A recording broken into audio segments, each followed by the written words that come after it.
जय हिंद। आज है 12 सितंबर। 12 सितंबर से जितने भी करंट अफेयर्स बनेंगे उसको हम इस वीडियो में डिस्कस करेंगे। 10 से 12 सितंबर के बीच में जो वीडियो बनेंगे, क्योंकि कुछ प्रॉब्लम हो जाने के कारण से हम 2 दिन से वीडियो बना नहीं पा रहे थे, तो हमने 10 से 12 तक के जितने भी करंट अफेयर्स है हम इस वीडियो में लेके आए हैं। तो चलिए हम लोग पहले जिस सैटरडे के जो पढ़े थे उसको एक बार रिवीजन कर लेंगे। उसके बाद फिर हम लोग 10 से 12 तारीख तक जितने भी करंट अफेयर्स है उसको हम इस वीडियो में डिस्कस करेंगे। तो चलिए स्टार्ट करते हैं। किस शहर में आयोजित आसियान भारत सम्मेलन में पीएम मोदी शामिल होंगे? तो जकार्ता, इंडोनेशिया में। किस देश के क्रिकेटर हाल ही में स्ट्रिक का निधन 3 सितंबर 2023 को हो गया? तो जिम्बाब्वे के। किस किस देश किस राज्य के कोरपुट का काला जीरा चावल रायगढ़ सॉल को जीआई टैग मिला है? तो उड़ीसा को। दुनिया का पहला पोर्टेबल अस्पताल आरोग्य मैत्री क्यूब कहाँ लॉन्च किया गया है? गुजरात में। एनसीईआरटी ने किसके सहयोग से स्वास्थ्य पर आधारित list move format comic book जारी किया है? तो यूनेस्को। हाल ही में अंतर्राष्ट्रीय साक्षरता दिवस कब मनाया गया? तो 8 सितंबर को मनाया गया। मालवीय मिशन निम्न में से किस मंत्रालय की पहल है? तो शिक्षा मंत्रालय की पहल है। हाल ही में किस आईआईटी वायु गुणवत्ता के सी कोड उपकरण को विकसित किया है? तो आईआईटी जोधपुर ने। प्रेस इन्फॉर्मेशन ब्यूरो के नए प्रमुख कौन बने हैं? तो मनीष देसाई बने हैं। हाल ही अब 10 से 12 के जितने भी करंट अफेयर्स हैं हम इस वीडियो में डिस्कस कर रहे हैं। तो क्वेश्चन यहाँ से स्टार्ट है, तो चलिए हम लोग देखते हैं। हाल ही में किसके द्वारा चीन और पाकिस्तान सीमाओं पर मेगी सैन्य अभ्यास त्रिशूल का आयोजन हुआ है? तो इस क्वेश्चन का राइट आंसर हो जाएगा ऑप्शन नंबर हो जाएगा बी, वायुसेना द्वारा, भारतीय वायुसेना द्वारा। ठीक है, भारतीय वायुसेना द्वारा चीन और पाकिस्तान सीमाओं पर मेगा सैन्य अभ्यास त्रिशूल का आयोजन किया गया है। यह अभ्यास 4 से 14 सितंबर तक आयोजित होगा। ठीक है, और होगा नई दिल्ली। 8 से 10 सितंबर तक होने वाले G20 शिखर सम्मेलन के होंगे अनुरूप है। यह अभ्यास लद्दाख, हिमाचल प्रदेश, जम्मू कश्मीर साथ साथ पंजाब सहित उत्तरी क्षेत्र में विभिन्न क्षेत्रों में आयोजित होगा। इस अभ्यास में राफेल, मिराज 2000, ASU-30 MKI जैसे प्रमुख लड़ाकू विमान बड़े भागीदारी में देखे जाएंगे। तो हम लोग ऑप्शन से कुछ रिलेट कर लेते हैं। तो देखिए, भारतीय वायुसेना दिवस कितने तारीख को मनाया जाता है? तो 8 अक्टूबर को मनाया जाता है। 8 अक्टूबर को। इसके महानिदेशक कौन है? तो विवेक राम चौधरी है। भारतीय थल सेना दिवस कब मनाया जाता है? तो 15 जनवरी को मनाया जाता है। इसके महानिदेशक कौन है? तो मनोज पांडे है। ठीक है, भारतीय जल सेना दिवस कब मनाया जाता है? तो ये मनाया जाता है 4 दिसंबर को। इसके महानिदेशक कौन है? तो आर हरि कुमार है। और तटरक्षक कब मनाया जाता है? 1 फरवरी को मनाया जाता है। इसके महानिदेशक कौन है? तो राकेश पाल। नेक्स्ट क्वेश्चन की ओर चलते हैं। तो हाल ही में ब्रिटेन के किस शहर में खुद को दिवालिया घोषित कर दिया है? तो बर्मिंघम ने अपने आप को खुद को दिवालिया घोषित कर दिया गया है। ब्रिटेन के दूसरे सबसे बड़ा बर्मिंघम में कुल $954 मिलियन के समान वेतन के दावे जारी होने के बाद सभी गैर जरूरी खर्च बंद कर दिए गए हैं और खुद को दिवालिया घोषित कर दिया है। ब्रिटेन के दूसरे सबसे बड़े शहर बर्मिंघम को चलाने वाले स्थानीय अधिकारी ने महत्वपूर्ण सेवाओं को बनाए रखने पर ध्यान केंद्रित कर दिया, और क्योंकि उन्होंने परिषद के प्रभावी रूप से दिवालिया घोषित कर दिया है। जब पैसे ही नहीं रहेंगे तो दिवालिया घोषित होगा ही। यह लाखों पाउंड की वार्षिक बजटीय कमी के कारण हुआ था। ब्रिटेन की राजधानी लंदन है। मुद्रा पाउंड स्टर्लिंग है। प्रधानमंत्री ऋषि सुनक है। ठीक है, 2022 याद रखिएगा। ब्रिटेन के 2022 में कॉमनवेल्थ गेम्स में भारत चौथवां स्थान आया था। और कुल कितने मेडल जीते थे, तो 68 मेडल जीते थे। ठीक है। लिसेस्टर में एक क्रिकेट स्टेडियम का नाम सुनील गावस्कर के नाम पर रखा गया है। लंदन लंदन ट्रैफिक इंडेक्स में टॉप पर है। दूसरा दूसरा स्थान पर महाराष्ट्र का कर्नाटक का बेंगलोर है। मैनचेस्टर हम लोग क्या रिलेट करेंगे, तो सूती वस्त्र के लिए प्रसिद्ध है मैनचेस्टर। चलिए नेक्स्ट क्वेश्चन की ओर। 3 दिवसीय काठमांडू कलिंग साहित्य महोत्सव कहाँ आयोजन हुआ है। 23 क्वेश्चन का राइट आंसर हो जाएगा option number B, Lalitpur Nepal में। ललितपुर नेपाल। सार्क का हेडक्वार्टर कहाँ पे है, तो ललितपुर नेपाल में ही है।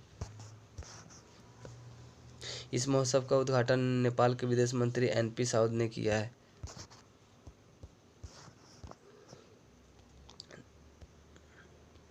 नेपाल, भारत, भूटान, बांग्लादेश, श्रीलंका से साहित्यकार इस महोत्सव में शामिल होंगे। इन सभी देशों में कलाकार ने अपनी कला का प्रदर्शन किया है। कई साहित्यकारों ने अलग अलग पुरस्कारों से पुरस्कृत किया गया है। देखिए, सार्क का हेडक्वार्टर, सार्क का फुल फॉर्म हो जाएगा south Asian association regional corporation, जिसका हेडक्वार्टर कहाँ पे है, काठमांडू में। ठीक है। नेपाल के पीएम कौन है, पुष्प कमल दहल प्रचंड। राष्ट्रपति कौन है, राष्ट्रपति हो जाएगा आपका रामचंद्र पौडेल। और भारत और नेपाल के बीच में युद्ध अभ्यास होते हैं, उस युद्ध अभ्यास का नाम है सूर्य किरण। ठीक है, युद्ध अभ्यास। जोन्सबर्ग में हाल ही में दक्षिण अफ्रीका, जोन्सबर्ग में हाल ही में ब्रिक्स समिट हुआ है। कोलंबो के श्रीलंका में से हम लोग क्या रिलेट करेंगे, तो हाल ही में मैं बताया था कि कर्नाटक कल्चरल फेस्टिवल का आयोजन किया गया है श्रीलंका में। दिल्ली हाल ही में G20 सबमिट कर चुका है। चलिए नेक्स्ट क्वेश्चन की ओर।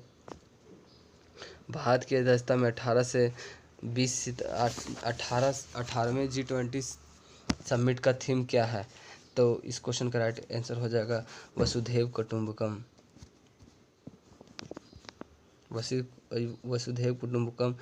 एक पृथ्वी एक परिवार एक भविष्य, इसका थीम है।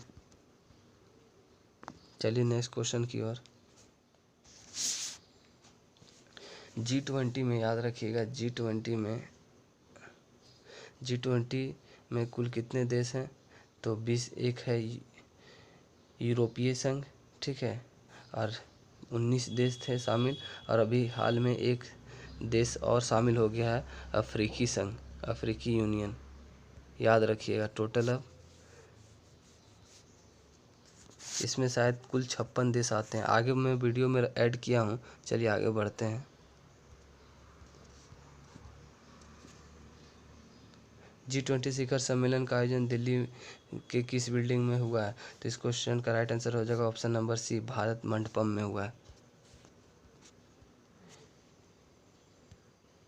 यह international exhibition cum convention centre है, जिससे भारत मंडपम का नाम दिया गया। इस कन्वेंशन सेंटर में रीडवेल पेमेंट 2700 करोड़ रुपए का लागत से किया गया। इसमें 60,000 से ज़्यादा लोग बैठने की क्षमता है। ठीक है। इस कन्वेंशन सेंटर में 3000 व्यक्तियों को बैठने की क्षमता वाला एक एम्पी थिएटर भी है, जिन्हें पीवीआर थिएटर के बराबर है। मीटिंग रूम में 100 लोग एक साथ बैठ सकते हैं। 5500 से ज़्यादा वाहनों के लिए पार्किंग स्थान है। सरकारी agency Indian trade promotion organisation यानी ITPO का यह कॉम्प्लेक्स 123 एकड़ में फैला है। चलिए नेक्स्ट क्वेश्चन की ओर बढ़ते हैं हम लोग।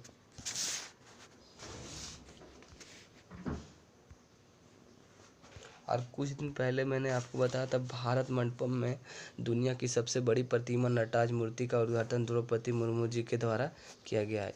नटराज मूर्ति याद रखिए। चलिए नेक्स्ट क्वेश्चन की ओर। 18वें G20 शेरपा का नाम क्या है? तो अमिताभ कांत है, याद रखिएगा। G20 शेरपा का अमिताभ कांत है। शेरपा एक तरह से इस आयोजन को लेकर देश के भीतर सारी एजेंसियों और विदेशी एजेंसियों के बीच सामंजस्य बनाने का मुख्य काम करता है। शेरपा किसे कहते हैं देख लीजिए। एक शेरपा एक तरह से ना इस आयोजन को लेकर देश के भीतर में सारी एजेंसी जहाँ होते हैं ना, विदेश की एजेंसी, सारी एजेंसियों के बीच में सामंजस्य बनाता है। नेक्स्ट क्वेश्चन की ओर चलते हैं हम लोग। हाल ही में किस राज्य सरकार ने मुख्यमंत्री महंगाई छात्र प्रोत्साहन योजना शुरू की है? तो इस क्वेश्चन का राइट आंसर हो जाएगा उड़ीसा। उड़ीसा के द्वारा किया गया है उड़ीसा के द्वारा ही मेधावी छात्र प्रोत्साहन योजना शुरू किया गया है। उड़ीसा से जितने भी करंट अफेयर्स बनते हैं हमने इस वीडियो में रख दिया है। इंटरनेशनल हॉकी फेडरेशन पुरुष हॉकी वर्ल्ड कप 2022 का आयोजन जर्मनी जीता है। आयोजन उड़ीसा में हुआ है। भारत का सबसे बड़ा हॉकी स्टेडियम कहाँ है? बिरसा मुंडा स्टेडियम। 20,000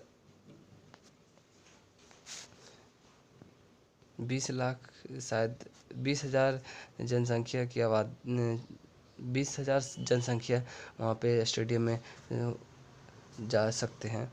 जगन्नाथ यात्रा महोत्सव कहाँ हुआ था? तो उड़ीसा में हुआ था। मो आवास योजना कहाँ से रिलेटेड है? तो उड़ीसा से। नुआखाई कृषि महोत्सव कहाँ मनाया जाता है? तो उड़ीसा मनाया जाता है। पहला AI news anchor Lisha Orissa से रिलेटेड है। काला जीरा और रायगढ़ सॉल्ट को जीआई टैग मिला है, तो ये उड़ीसा को मिला है। राजस्थान, अब हम लोग ऑप्शन से कुछ रिलेट कर लेते हैं। तो राजस्थान से हम लोग क्या रिलेट करेंगे?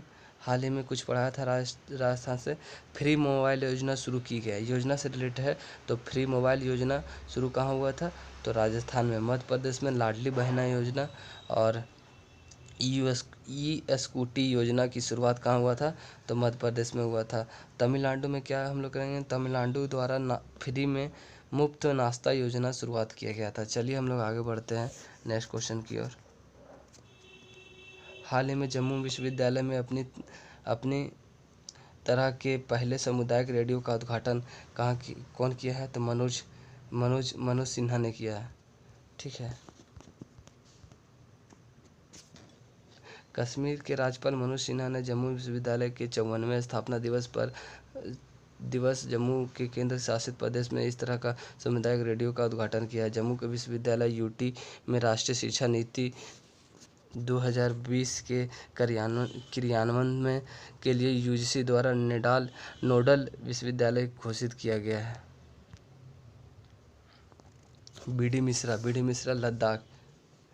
मिश्रा जो है ना, लद्दाख के उपराज्यपाल है। अमित शाह और निर्मला सीतारमण। अमित शाह से हम लोग क्या रिलेट करेंगे? तो गिरी बलिदान स्तंभ का उद्घाटन, शांति की प्रतिमा का उद्घाटन जम्मू कश्मीर में किसने किया था? तो अमित शाह ने किया था। निर्मला सीतारमण हाल ही में मैंने बताया था जीएसटी परिषद की अध्यक्ष है और जीएसटी भवन त्रिपुरा में उद्घाटन की थी। चलिए नेक्स्ट क्वेश्चन की ओर। 2 क्वेश्चन मैंने ऐसे ऑब्जेक्टिव टाइप में रखा है।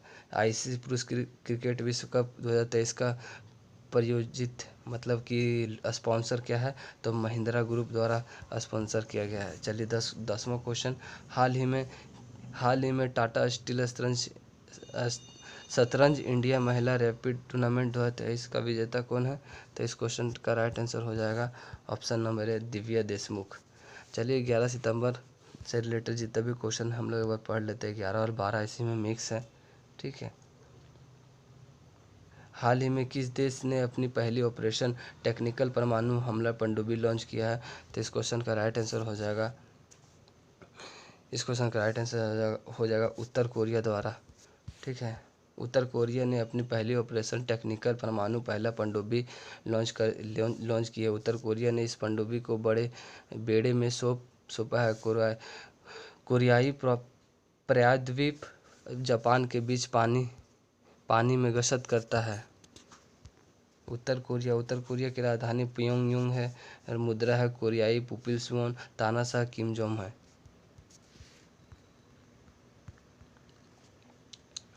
इजराइल से हम लोग क्या रिलेट करेंगे? तो उफेक 13 उपग्रह लॉन्च किया था किसने किया था? तो ईरान ने ओपेक 13 ग्रह लॉन्च किया था। दक्षिण कोरिया, इसका जासूसी उपग्रह जो कुछ दिन पहले फेल हो गया था, उसका नाम है नूरी। ठीक है, दक्षिण कोरिया। और केन्या से हम लोग क्या रिलेट करेंगे? इसके हाल ही में इसने अपना सैटेलाइट लॉन्च किया, उसका नाम था टाइफा 1 है। चलिए आगे बढ़ते हैं हम लोग। भारत और किस देश में द्विपक्षीय नौसेना अभ्यास हो रहा है? तो इस क्वेश्चन का राइट आंसर हो जाएगा फ्रांस में। फ्रांस में नौसेना अभ्यास हो रहा है। भारतीय फ्रांस द्विपक्षीय नौसेना अभ्यास वरुण 2023 का दूसरा चरण अरब सागर में आयोजित किया गया। वरुण अभ्यास का पहला चरण 16 से 20 जनवरी तक 2023 तक भारत के पश्चिम समुद्री तट में आयोजित किया गया है। ठीक है, फ्रांस से हम लोग कौन कौन सा युद्ध अभ्यास रिलेट करेंगे? भारत से कौन कौन सा युद्ध अभ्यास होता है फ्रांस का? तो इसका होता है फिन्जेक्स युद्ध अभ्यास, भारत और फ्रांस के बीच में होता है। कुछ दिन पहले अबाया पोशाक पर बैन लगाया गया था फ्रांस में ही। ठीक है, शक्ति वरुण गरुण, ये फ्रांस का ही युद्ध अभ्यास है जो भारत के साथ होता है। और यूएसए के द्वारा अमेरिका के द्वारा कौन कौन सा हम लोग का युद्ध अभ्यास होता है? भारत और अमेरिका के बीच में युद्ध अभ्यास होता है कोप इंडिया ब्रज प्रहार युद्ध अभ्यास। ठीक है, और भारत और नेपाल के बीच में कौन सा युद्ध अभ्यास है? तो भारत और नेपाल के बीच में होता है सूर्य किरण।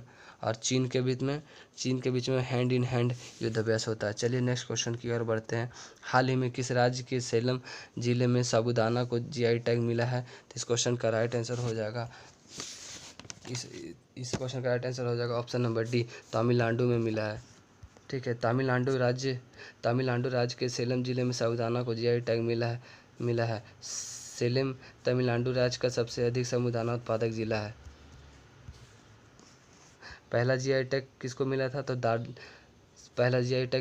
तो दार्जिलिंग की चाय को 2004 में। तमिलनाडु से जितने भी करंट अफेयर्स हम इस वीडियो में डिस्कस कर देते हैं। हाल ही में पहला ऊर्जा द्वीप कहाँ स्थापित हुआ? तो तमिलनाडु में। जलवायु परिवर्तन नीति लागू करने वाला पहला राज्य कौन है? तो ये तमिलनाडु है।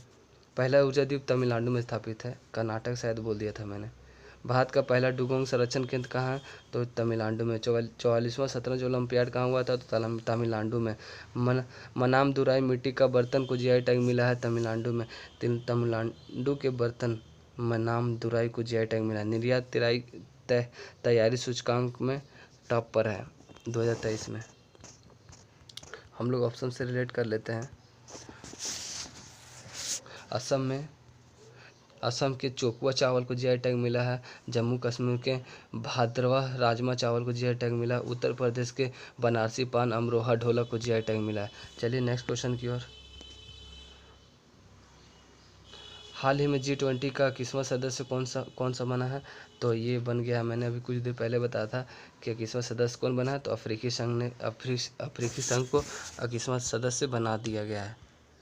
तो अफ्रीकी संघ को नई दिल्ली G20 शिखर सम्मेलन में इस वैश्विक मंच को अस्थायी सदस्य प्रदान की गई है। प्रधानमंत्री नरेंद्र मोदी ने शिखर सम्मेलन के उद्घाटन के साथ ही वैश्विक नेताओं से बातचीत में अपनी सहमति के बाद अफ्रीकी संघ को इस विश्व मंच में 21वां स्थायी सदस्य के रूप में शामिल करने की घोषणा की है। अफ्रीकी संघ में नई दिल्ली G20 शिखर सम्मेलन में इस वैश्विक मंच में स्थायी सदस्यता प्रदान की गई। G20 विश्व मंच की स्थापना के बाद इस प्रभावशाली मंच का यह पहला विस्तार होगा। ईरान हम लोग क्या करेंगे? ईरान से हम लोग क्या रिलेट करेंगे? तो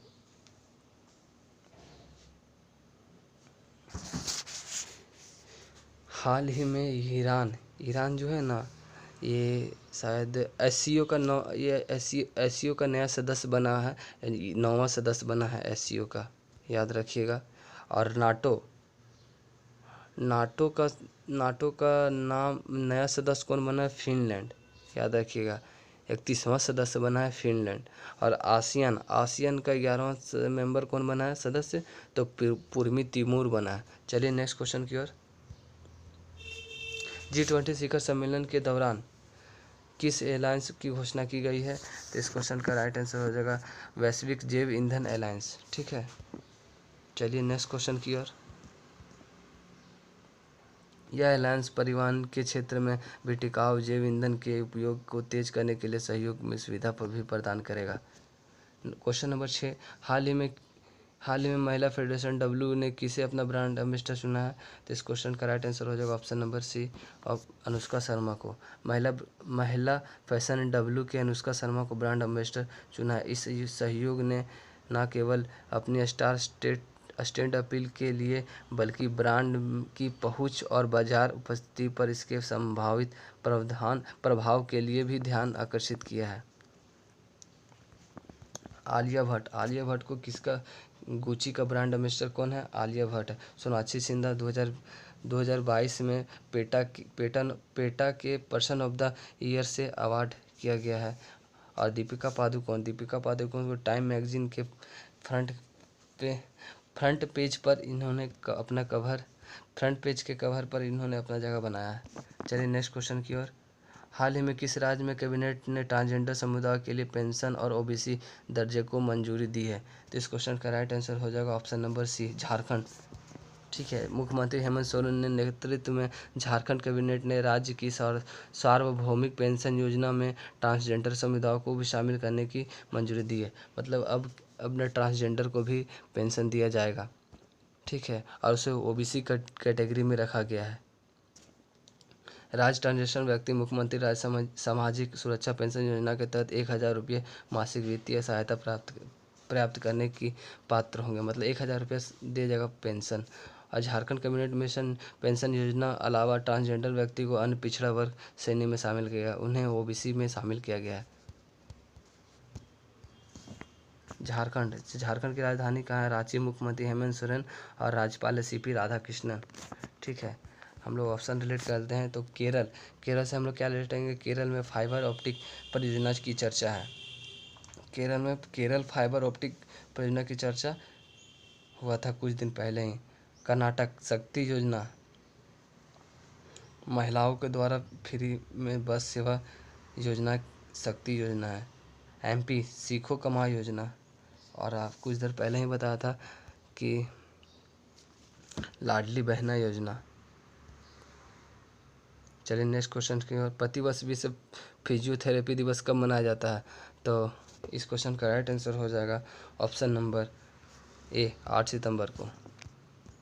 प्रतिवर्ष फिजियोथेरेपी दिवस 8 सितंबर को मनाया जाता है। वैश्विक फिजियोथेरेपी दिवस का उद्देश्य लोगों को स्वास्थ्य और कल्याण के लिए भौतिक चिकित्साओं के महत्वपूर्ण योगदान के बारे में जागरूकता बढ़ाना है। विश्व थेरेपी दिवस की थीम है प्रिवेंटेशन एंड मैनेजमेंट ऑफ ऑस्टियोरेथिटिस। चलिए नेक्स्ट क्वेश्चन क्या। हाल ही में देखिए रिलेट करना है। 5 सितंबर को हम लोग विश्व टीचर डे मनाते हैं और 2 सितंबर को नारियल दिवस मनाया जाता है। चलिए नौवां क्वेश्चन, 10 सितंबर 2023 को कौन सा दिवस मनाया जाता है?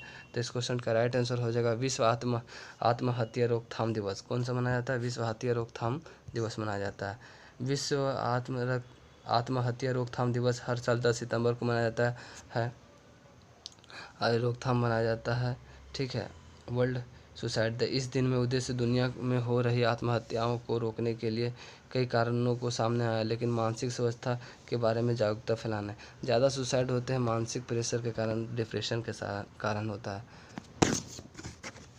नेक्स्ट क्वेश्चन देखते हैं हम लोग, हिमालय दिवस कब मनाया जाता है? तो हिमालय दिवस कब मनाया जाता है? तो ये इस क्वेश्चन का राइट आंसर हो जाएगा 9 सितंबर को मनाया जाता है। इस दिवस को उत्तराखंड के तत्कालीन मुख्यमंत्री ने 2015 में घोषित किया। हिमालय प्रकृति को बचाने और बनाए रखने के लिए देश को प्रतिकूल मौसम की स्थिति से बचाने में महत्वपूर्ण भूमिका निभाती है। 8 सितंबर को अभी पहले मैंने बताया था कि 8 सितंबर को क्या मनाया जाता है। तो देखिए यहाँ पे 8 सितंबर को मनाया जाता है।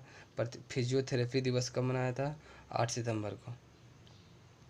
10 सितंबर को मनाया जाता है हिमालय दिवस। ठीक है, और 9 सितंबर से कुछ रिलेटेड नहीं है। हिमालय दिवस 9 सितंबर को मनाया जाता है। 9 सितंबर को हिमालय दिवस मनाया जाता है। 10 सितंबर को मनाया जाता है आपका विश्व आत्महत्या रोकथाम दिवस मनाया जाता है। ये क्वेश्चन इतना ही तक था। मिलते हैं नेक्स्ट वीडियो में, तब तक हमारे वीडियो को लाइक एंड सब्सक्राइब करें, और वीडियो अगर अच्छी हो तो ज़्यादा से ज़्यादा शेयर करें। हम लोग मिलते हैं। अब ऐसा नहीं होगा, कुछ दिन कुछ प्रॉब्लम के कारण ना हम भी वीडियो बना नहीं पा रहे थे। तो चलिए मिलते हैं नेक्स्ट क्लास में। जय हिंद जय भारत। तब तक हमारे वीडियो को लाइक एंड सब्सक्राइब शेयर ज़रूर करें।